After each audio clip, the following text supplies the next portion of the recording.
اب یہ تو کسی بھی واحد مذکر اسم سے جمع مذکر سالم بن گیا، لیکن اگر جمع مذکر سالم سے واحد مذکر بنانا ہو تو یہ بھی بآسانی بنا سکتے ہیں۔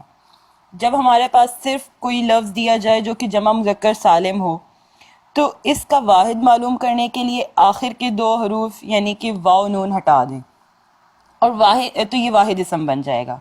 اگر اس اسم کے شروع میں الف نام نہیں ہے تو پھر آخر میں حرکت کو ڈبل کر دیں، جیسے مفسدون، یہ ہے جمع مذکر سالم، اس میں واو نون ہٹا دیا تو مفسدو بنا۔ اب اس کے شروع میں الف نام نہیں ہے تو تنوین کر دی تو بن گیا مفسدن، جمع مذکر سالم سے واحد اسم بنا لیا۔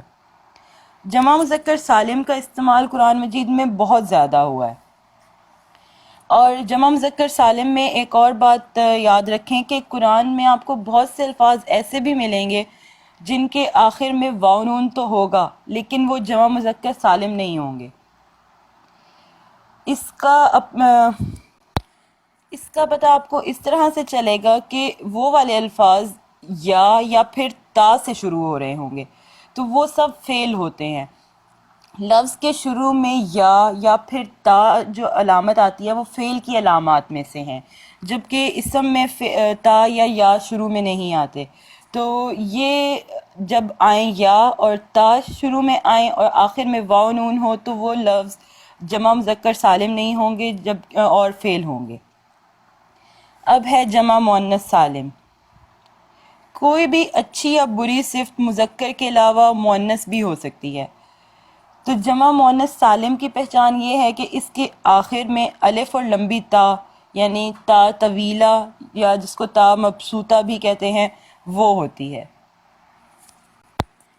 جمع مؤنث سالم بنانے کے دو طریقے ہیں۔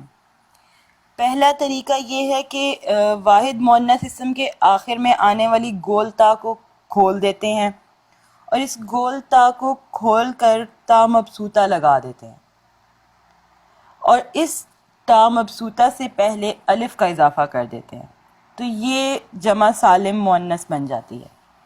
جیسے مسلمتن واحد مؤنث اسم ہے، اس کی تا مربوطہ کو ہم نے تا طویلہ سے بدل دیا اور تا طویلہ سے پہلے الف کا اضافہ کر دیا تو یہ بن گیا مسلماتن۔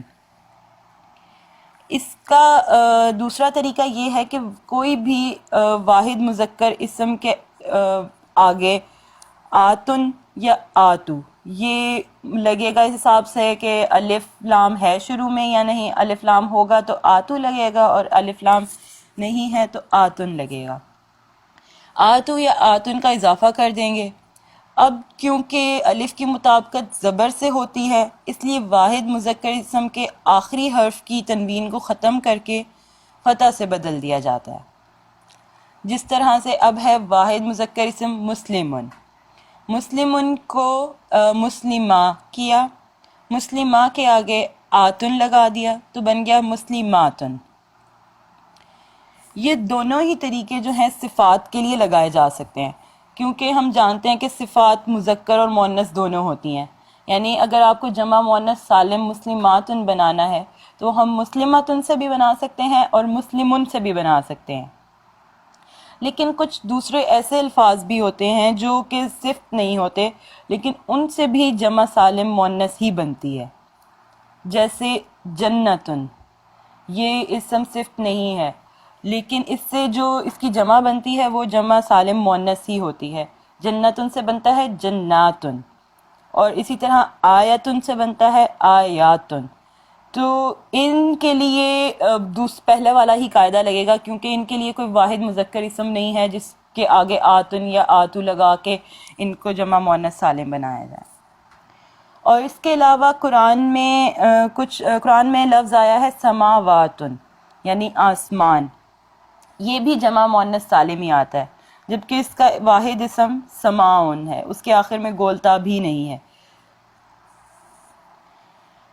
جمع مؤنث سالم کی مثالیں جس طرح سے منافقاتن، بہت سی منافق عورتیں، مؤمناتن، بہت سی مومن عورتیں، عابداتن، بہت سی عبادت کرنے والی عورتیں، صالحاتن، بہت سی نیک عورتیں۔